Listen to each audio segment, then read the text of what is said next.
Welcome to Inside Crime, the Experts. In this series, we'll bring you updates on what is making the news in the crime genre in Australia and around the world. Our experts will take you inside some of the most challenging crimes and mysteries. Many of these are unsolved. They're the stories of serial killers, murders, organised crime, disappearances, scams, frauds and heists. And now to our experts. Tim Watson-Munro is Australia's leading criminal psychologist. He's delved into the minds and crimes of some of the most notorious criminals in Australia and around the globe. Dr. Xanthi Mallet is a world-renowned criminologist and Associate Professor of Criminology at the University of Newcastle. And I'm Duncan McNabb. I started my life of crime as a detective in policing, in major criminal defence and in the corporate sector before heading to the media as an investigative journalist, author and TV producer. Now, first up, some news. Perry Karombolis, the chap we talked about in episode 4 of this series, who was detained at Rome Airport in connection with the 1977 murders of Suzanne Armstrong and Suzanne Barrett at their home in Easey Street in Melbourne, is back in Australia. He was extradited to Melbourne, where he was interviewed by police and has now fronted the court, charged with 2 counts of murder and 1 count of rape. Bail has been refused. Mr. Karombolis maintains his innocence, but a plea has yet to be entered, and this won't be quick.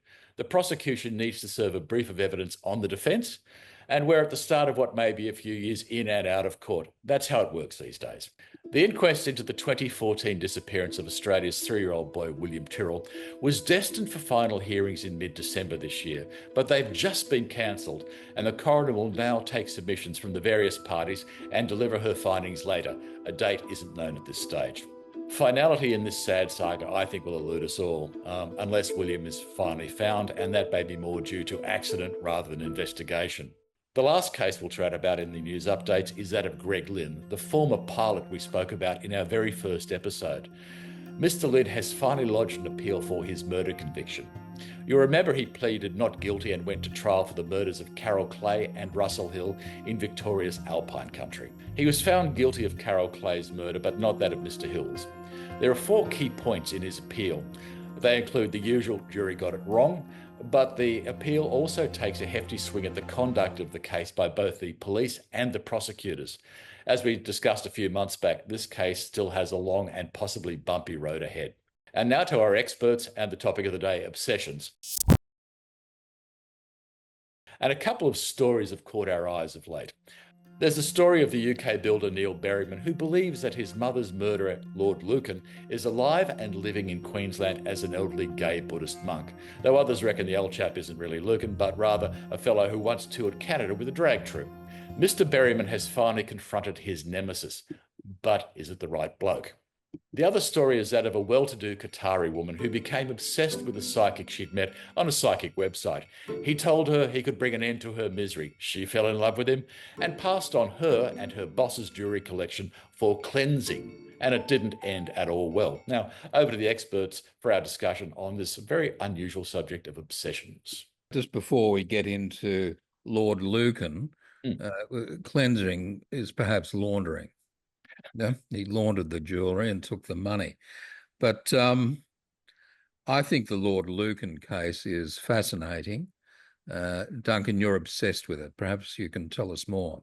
I'm almost a little bit obsessed with it, yeah. It's one of those stories that you just read and it sticks with you forever, and it's stuck like glue to me. I mean, the Lucan story, just to go back to it, Lucan, Richard Bingham, I think was his real name, he inherited his father's title and a truckload of money, which was held in trust. They were living in the family home was in Belgravia in London, also owned by the trust. Lucan had a couple of kids, a dreadful marriage. He was, by all accounts, an out-and-out bastard. The marriage had fallen apart. The divorce was very, very public, as was a battle for the kids. He slips by one night and decides to murder his wife. But rather got it wrong. He saw a female head in the kitchen and started beating with a lead pipe. Turned out it wasn't his wife. It was, in fact, the child's nanny, Sandra Rivett. Lucan did a runner. His car, or car he'd borrowed, was found at a port. Newhaven in Sussex. I think it's Sussex, Port of Newhaven anyway. Speculation, what happened then? Did he commit suicide, as his wife would later say, the gentlemanly thing to do? Or did he do a runner aided by his various influential mates in the UK? Now, the stories have had him in Southern Africa. He's been spotted allegedly in India.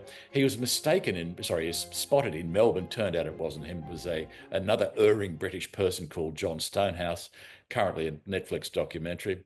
They thought they had Lucan. They got Stonehouse instead, who'd faked his death. Now we've got this bizarre story. Neil Berriman, Sandra Rivett's son, finds out that his natural mother was Sandra Rivett and that she was murdered. He gets a tip. He goes on a quest for the last 20 years. He gets a tip from what I would suggest might be a reasonably unreliable witness who says that he had an affair with this chap. He was a gay Buddhist monk who admitted to being Lord Lucan. Berriman scans sites. This is from the various reports we've seen. Berriman isn't very talkative. He scans various sites. He finds photographs that he thinks is the right bloke, gives them to a facial recognition expert who says, "Eureka, that's Lord Lucan. The bloke in the Gay Buddhist Monks Are Us website is Lord Lucan, and he's living in Perth." Hold it. Is there a website titled that? I think I may have made And are you a member, Duncan? the joys that we talk about Google all the time, one of the great investigative tools, but it needs to be used judiciously. Anyway, he goes through these various websites, and this bloke is a builder. He's got no investigative training. He thinks he's got it. He first of all appears, from what I've read in the reports, to believe the tip-off he's got. Good luck with that. First mistake. As we talk about confirmation bias, he's not looking to see whether the bloke's told him the truth. He's looking to see what he can progress this with without thinking, is this bloke also possibly not accurate? That's the polite version. He eventually tracks this poor old Buddhist bloke down to Perth. That's when I first started speaking to him. My obsession kicks in, and I keep in contact with him. And he finally tells me a little while ago that he's tracked him down. He's moved from Perth to Queensland, and he's living just in the outskirts of Brisbane or somewhere like that. And by the way, I've done a 3-part documentary for the BBC, and I've written a book. Yeah, well, the doco hasn't hit Australia yet. Mates of mine in the UK have watched it. And for me, it sounds like a story of obsession, because the Home Office, people who really understand these things, have said that the experts' view that the facial recognition have nailed the bloke isn't correct. I would love to see that. Well, that was my next question. Yeah. Did you, as part of your 3-part BBC documentary, interview the facial recognition guy, and what are his credentials? And who is this facial recognition? What are they basing this on? I thought you were the world expert. Well, I've got a PhD in forensic facial recognition, and it is a dark art. You know, it's very difficult to compare two images and determine manually if I would never say they are the same person. I would look to exclude to start with, look for things that exclude them from being the same person. Otherwise, confirmation bias cuts in, doesn't it? And if there's nothing that excludes, what factors are similar or correspond between the sets of images? And still, I would never say it is the same person, because you can never be 100% sure. Can I just ask, when you're doing this, what do you look for then? Is it sort of triangulation of the face, foreheads, lips, nose? What sort of things? Landmarks. When I did my PhD many moons ago now, we were trying to develop what was an average face, which there isn't actually in the population. Did it in the UK, and we photographed in 3D. Well, we used 8 cameras to photograph 3,000 people, volunteers, and we landmarked each of those people twice. So we had 6,000 faces in our database. And by landmarking, I mean the tip of the nose, corners of the nose, corners of the eyes, center of the eye. All these, I think there were about 32 points on the face that we captured digitally from these 8 images. We built a 3D model using those, and there is no such thing as the average face. But I've spent a lot of time comparing faces, photographs of faces, and it would be incredibly difficult to say, with different angles and all those other variables that would be involved here, that it was the same person. I would never do that, especially not forensically, not for any kind of court case. I would not hang my hat on that. And just building on that too, Mr. Berriman allegedly got the images that started this track from social media, Facebook pages, and that sort of stuff. That would be probably photographs of the greatest quality, perhaps. No, and they would be different angles, different distances from the camera, different facial expressions. There are so many variables you'd have to take into account when doing that comparison. There may well be things that would exclude. that you could definitely say this cannot be the same person because the eyes are a different spacing apart. You know, when we compare these images, it's just impossible. But to say it definitively is, bow, bow. What about AI? Does that refine the process somewhat? I think it certainly could. Certainly, I think AI could be used to compare faces more readily, quickly. I'm talking like scenes where there may be a significant number of people. So if you're looking for terrorists on a list going through an airport or a sporting venue or a Taylor Swift concert, we've got tens of thousands of people. I think AI could become, and probably is already being used in that space, to compare those faces to narrow down, short lists of people. So yes, but I doubt that he's used AI to do this. It's probably just a manual comparison, and that's edgy to say. Is it possible to fake the results of a facial comparison? Well, I mean, I don't know. It would depend on confirmation bias, I assume. Yeah, I mean, you'd have to have an agenda to do that, right? Yeah, when you're talking about faking results, I mean, we could we could look at the alleged shooter in the US as an example, right? So we've just had this guy, I don't remember his name, one of you can probably tell me in a moment, this young guy who was allegedly just shot the CEO of a healthcare fund, right? And it's meant to be probably revenge. That will be the theory, I think. Alleged, right?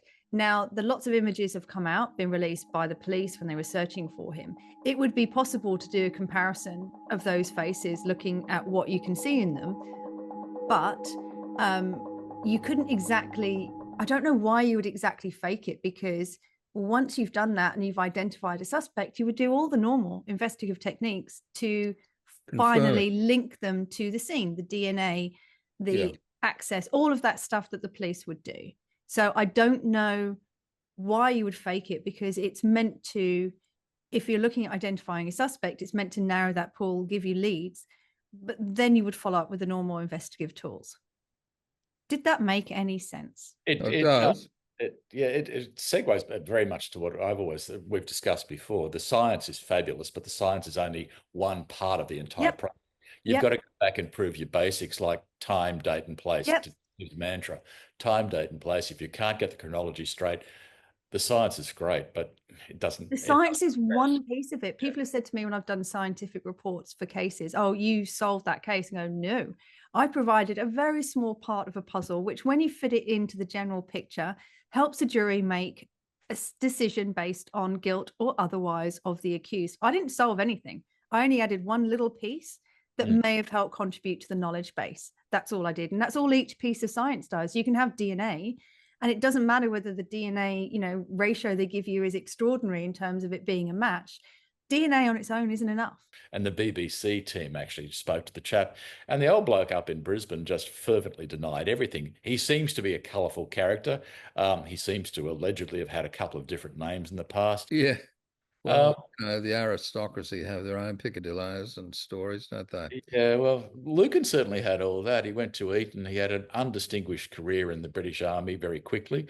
He had an undistinguished career in banking, and then he became a professional gambler and fancied himself, by the way. He always bragged to his mates that he'd been asked to audition for the role of James Bond. So I suspect, are you joking? I'm dead serious. He's a narcissist as well. Oh, my God. And with an Aston Martin as well. And he spent most of his life in the gaming clubs of Mayfair, where a lot of the Bond stuff was set. I think, please tell me he drank martinis. So he was a trust fund baby, right? That's and a trust fund baby in deep strife, because the trust fund wasn't funding his gambling habits and a few other habits. This is a guy, very flash lifestyle, but I think the trustees realised that he might have been a bit of a ne'er-do-well. He just sounds like a thoroughgoing cad, to use that old-fashioned expression. You've spent a lot of time on this over. Well, it's an obsession. You've admitted that. It is an obsession. You think he's alive or deceased? Where do you think he is? I think he's probably long dead by now. If he didn't die within the first few days, certainly he would have teetered into, I mean, he'd have to be pushing 90 these days. So the stats would suggest his life expectancy would have evaporated a little while ago. Especially how he liked to live, which is pretty large. And a big twist from being an absolute rogue cad and a bounder, being supported by his mates around the world. And that's fine. I can accept that. But ending up in a crummy house in Brisbane as a gay Buddhist monk just doesn't quite work. I mean, long way from Bob. The last place you'd look, martinis though, and isn't it? Aston Martin. yeah, it is. It is the last place you look. Oh, what's in that in the garage? Oh, it's not a Corolla, it's an Aston Martin. How did that happen? Yeah, I think the Daily Mail, God forbid I should ever be quoted on this, I think one of the Daily Mail pieces from the UK got it right. The BBC documentary isn't about finding Lord Lucan. It's about a really sad story of a bloke's decades-long obsession to find his mother's killer, and it's just bloody sad. And I think Mr. Berriman may have made his first major mistake day one when he assumed the information he's got was credible, and he's built up on that very shaky basis, shaky's kind.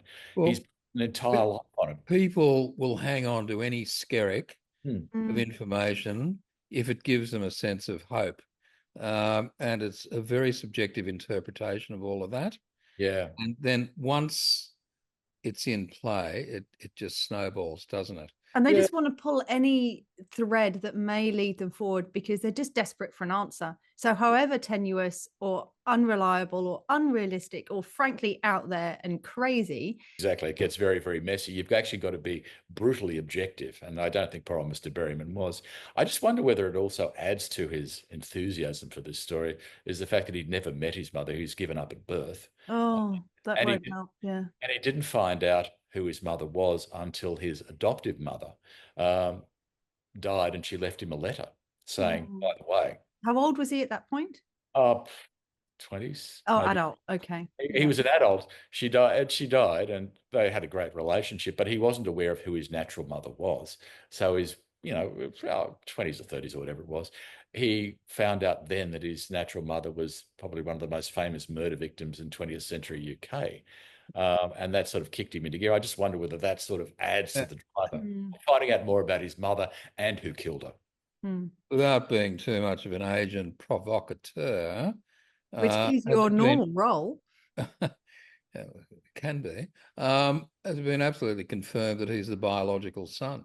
Oh, good question. It's a very good question. And that's curious because I did ask him about that. We've had a bit of correspondence and he believes that's the case. There was a weird twist in this case, which just adds my enthusiasm for it. When I first started writing about it, I got contacted by a TV producer in Australia who said, we've been talking to Mr. Berriman too, which I don't think is the case. And could you give us a hand with the case? We don't have any funding, of course. Yeah. But we might go to Perth and you can sort of distract him, or I can distract him, and someone sneaks into the house. No. Oh yeah. Covert DNA collection. Covert DNA collection. Oh. You were a detective. Yeah. And I'm thinking, yeah, but he also doesn't want to be on the wrong side of the law now. Yeah.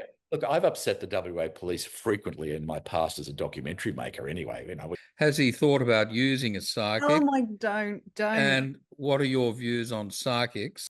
I saw this story a couple of years ago, which hooked me up to it. December 2022, there's a $35 million pink diamond at Christie's auctions in New York, up on the auction block. Someone pops along and says, are you sure about the paperwork? All of a sudden, it's removed from sale. So they hadn't checked the provenance. There may have been some issues. I can put it that way, the polite version. And this bizarre story then unfolds, and no one's been really willing to tell it. But fortunately, they locked John Lee up, and so there's some documentation provided by the US courts, and I think Vice magazine did a great story on it. Turns out the 35 million diamond, what attracted me to it was pink diamonds are incredibly rare.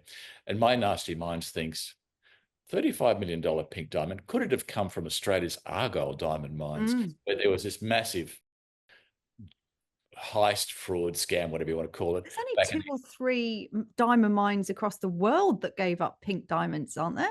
Correct. And that's what makes it really, it's not the rarest of rare, but it's bloody rare. And a diamond of that size makes it even rarer. It's a big bastard of a diamond. So I contacted Argyle Diamond Mines to say, hey, have you seen this story? And they say, oh, no, it's definitely not one of ours. Well, I got the Argyle people the people who now run Argyle, they don't think it is. But Argyle was cute, but back in the 80s and 90s, they were just literally taking them out. And the coppers stumbled to the problem, or Argyle stumbled to the problem, when an uncut big pink diamond turns up in Antwerp. Argyle used to cut every stone before it left the mine. So when a big pink from Argyle turns up and it's uncut, obviously there's a problem, possibly secreted out in various places as diamond smugglers often do. So I'm thinking, is this one of those?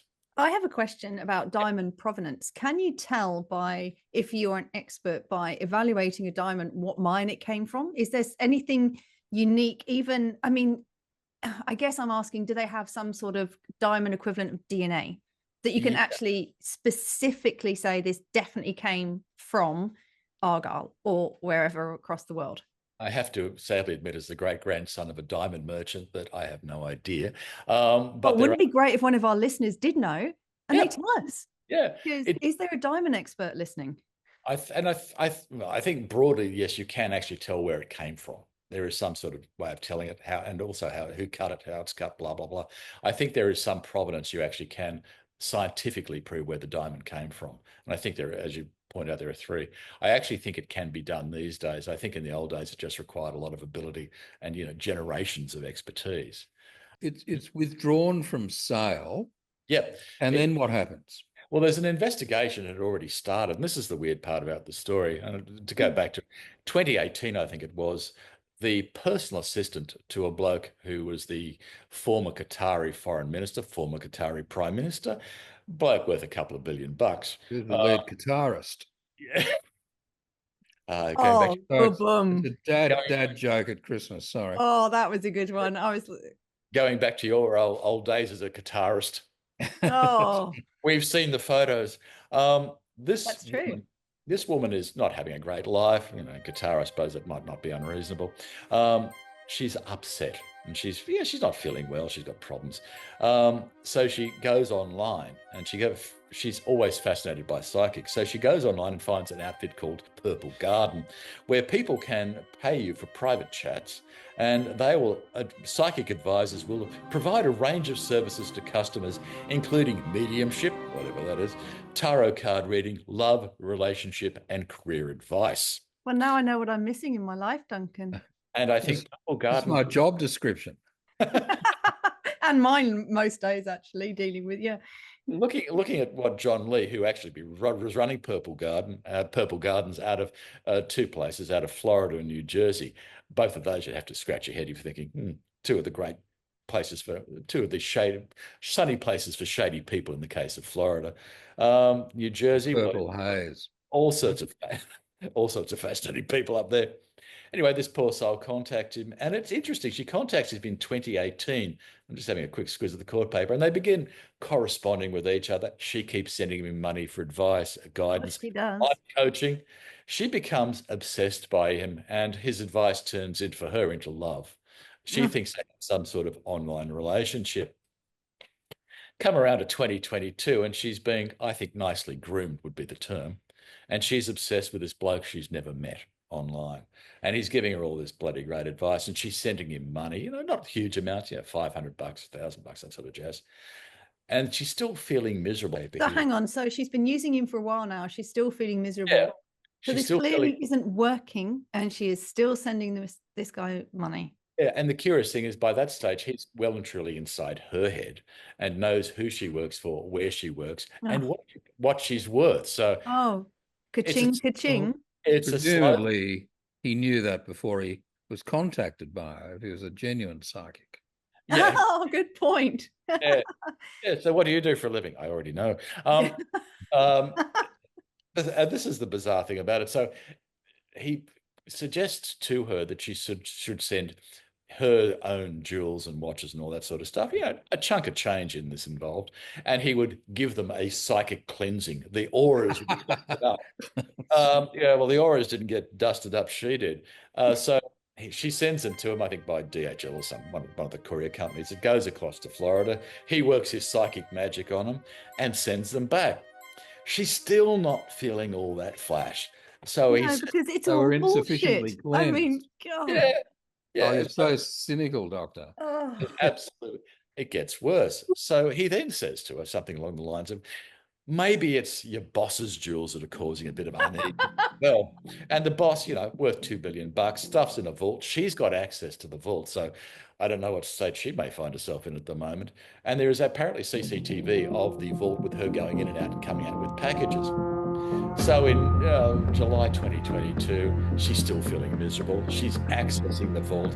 She's pulling out diamonds, watches, blah, blah, blah. She's pulling out the $35 million pink. And she sends them across to dear old John Lee in Florida or New Jersey, depending on where he was, for a good solid cleansing. Now he's... Is that what we're calling it these days? Yeah, right? Absolutely. And he goes back to her and says, look, all sorted, cleansed, aura's fixed up, beauty. It's a bit tricky to move something of this capacity back to Qatar, which struck me as a bit odd. Surely if you can get them out of Qatar, then getting them back should be a huge problem. Anyway, apparently it was. Let's meet in Cannes. We can actually finally meet together. So she'd love that idea because she's in love with this guy. Yeah, aura's clean. She's about to have a good time in Cannes. Thanks very much. She turns Is that a euphemism, the aura being cleaned in this context? I'm going to leave that completely up to you. That's one for the audience to decide on. So she turns up and to personally pick up the jewelry and all that sort of stuff. But surprisingly enough, John Lee didn't get there. What a shock. So she then starts emailing and corresponding regularly. And on the 23rd of August, 2022, when it's obviously there's a major problem, she gets an email from him, which, and I'll quote him because I quite like this. Please stop. I don't know what you're talking about. I don't think you need a psychic. You need a psychiatrist. God bless you. And please stop harassing me. So he's now still got the pink diamond and all of her other boss's jewels at this point? Yeah, he's got the lot. And it's a very long list of, watches that cost, a couple of $1 million worth, jewels, all that sort of shit. What he does then is he's good at this, but he's not as well thought out as he should have been. He finds a person who probably wasn't going to ask many questions in New York and sells this tranche of stuff to them. And according to the court papers, picked up $8 million in a bag. But these things will be easily identifiable, surely. They not the 8 million, though.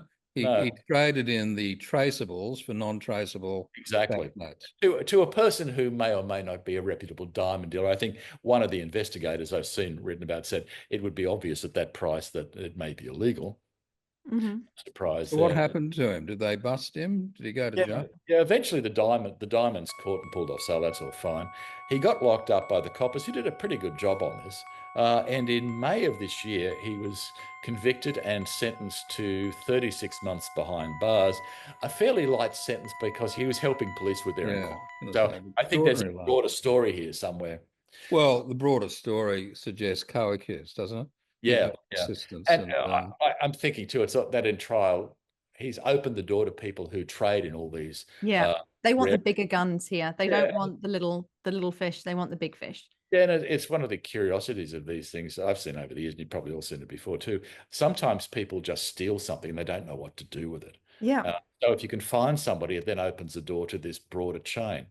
Meanwhile, back in beautiful downtown Florida, this bloke, John Lee, who is presumably now in jail, they also got a forfeiture order on him as well. And there's this long list of jewels they found in him, watches for days, a 1963 Corvette Stingray, a Bentley convertible, all that sort of stuff. He was living very, very high on the hog. Was all of this stolen, or is this what he bought by basically defrauding these innocent people who were looking for help? Yeah, I think a lot of it was he pulled a lot. He used the cash to. Yeah, I think the cash got in cars, the jewelry and other stuff, the portable stuff, I think would have been obtained from the proceeds of his own earlier crimes. Which suggests to me, he was a professional con man, right? Yeah. He first Rodeo. I don't want to be disparaging against all psychics, but having worked with lots of victims' families, I knew you were going to survivors. Well, you know my mind, don't you? That great minds. And sometimes they will say to me, "Oh, a psychic has contacted me, and they know where." Especially if it's a long-term missing person that we're presuming is deceased, then they'll say, "Oh, they know where the body is of my loved one." And I always say to them, do not engage. I've never once heard a psychic provide any useful information to a grieving family, and all it does is offer them false hope. But they, like we said earlier, they cling to it. But what if I don't follow up and it's the one person who can help me? And it's so sad to watch because inevitably they're let down. I just see them as predators. Yeah, I see them as predators.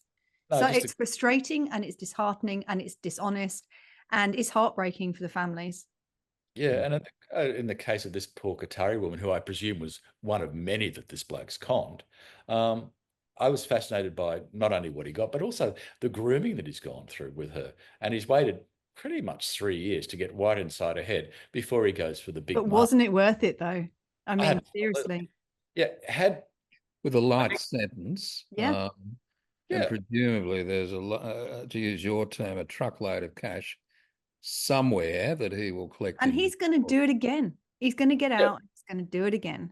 We often see these white collar crimes as not harming anyone, but I guarantee he has harmed a lot of people. People end up suiciding. You know, they lose their superannuation, they lose their life savings, they lose their homes. People end up suiciding as a result of these con artists. Yeah, over the 4 years that he'd known her before the big hit, he'd pulled 43,000 bucks out of it, and that would have only been one person. This bloke's operating a big business, and all these poor souls that are obsessed with him just keep sending him money, and he must have seen the dollar signs light up when he realised who she was working for and what sort of money was available. The ex-PM bloke in Qatar is very prominent in the media. We know what he's worth, and we know that he has a penchant for expensive baubles, like a lot of those Middle Eastern chaps. Patek Philippe watches, diamonds, jewels, blah blah, bling for days. It must have been. You could hear the champagne corks popping in Florida when he hooked her. But at no stage in this period, in this thing, did she ever think that there's something cockeyed. She suspended common sense, and maybe that's the art of the con as well. Yeah, naivety, trust. Yeah, they're very good at it. They're very good. A chameleon-like ability to adapt and zone in on a person's vulnerabilities and then play to those. And I bet he was playing up to her love interest. He guaranteed he knew that she was interested in him and he was working that angle. Absolutely. She was besotted by him. That's the sad thing about it all. And she'd never met him, which is all the more curious. How did he get caught? He got caught because a couple of the transactions started looking wonky. People were starting to look in Qatar, and the whole thing spread internationally. So the FBI were looking into him because they'd got overseas tip-offs about his actions. And then up pops the $35 million diamond at Christie's. That was the catalyst, yeah? Yeah, because a legitimate vendor was putting it up for sale, but the legitimate vendor, by the look of it, didn't realise that he'd bought a hot stone. At Christie's, though, that's big. They do not want to be known for like hawking stolen goods. And not knowing how the market works, because as I recall you saying, no uncut diamond leaves the mine, correct? Yeah, if it was an Argyle, which is what stimulated my interest as well, because I thought, aha, here's a bit more to this wonderful Argyle diamond story from years ago. If it was an Argyle, and they're saying it wasn't, but yeah, whatever. Well, they're not certain. Argyle only bought out cut stones. Where is it now? Do we know? No, the FBI aren't talking. I'd be getting it back to its owner as fast as possible. Exactly. And there's no, haven't been able to find any media as to what happened to the personal assistant who was at the heart of all this, whether or not she's still enjoying herself in Qatar or not. So she wasn't charged? No, she's very much an innocent by the look of it. There may have been some... Well, except she took all his jewellery and stuff, you know. If she lacks the intent to steal, then it becomes a bit of a problem. Qatari law may be a little bit more sudden, of course, but in our jurisdiction, you've got to prove the intent to steal, and that was where this would probably fall down. I mean, yeah, it had to cleanse. Yeah, I think from going back to the old days, it's deprive. You've got to be able to prove that they want to deprive the owner of the use thereof. Blah blah blah. Intent to cleanse is a different story. Hence my surprise when she's taken allegedly, well, you know, agreed facts, I assume. She takes all this stuff out of the safe and there's no charges laid against her. It's a very interesting aspect to the tale. Yeah, it may be one of those cases where proceedings are not reported, if I could put it that way. It's open, I follow that. Open justice may be an issue in certain parts of the Middle East, I suspect. Mind you, it's a bit of a problem in other places in the world. So, yeah, I just I would be fascinated to find out what her fate was. Yeah, and whether she's still complete and has all of her appendages intact. Yes, The hands, you mean? Yes. Not much point having rings in a watch if you don't have anywhere to put them. Yeah. It's a bizarre story, but these things repeat and repeat and repeat. And you see people becoming obsessed with blokes online, for example, and they do bizarre things. It's always, if it looks too good to be true, it is. Bloody is, exactly. And you can't get that through people's heads, and it's been happening year in, year out for generations. And the internet has just facilitated that. It's just made it easier for these predators to find vulnerable targets. Yeah, same old story, faster way to do it. Thanks, Xanthi and Tim. And thanks everyone for watching Inside Crime, the Experts this year. We'll be back in 2025. May I take this opportunity to thank everyone who's listened and watched us. I wish you all the best for the festive season. Happy New Year. And see you next time, and please like our channel and subscribe.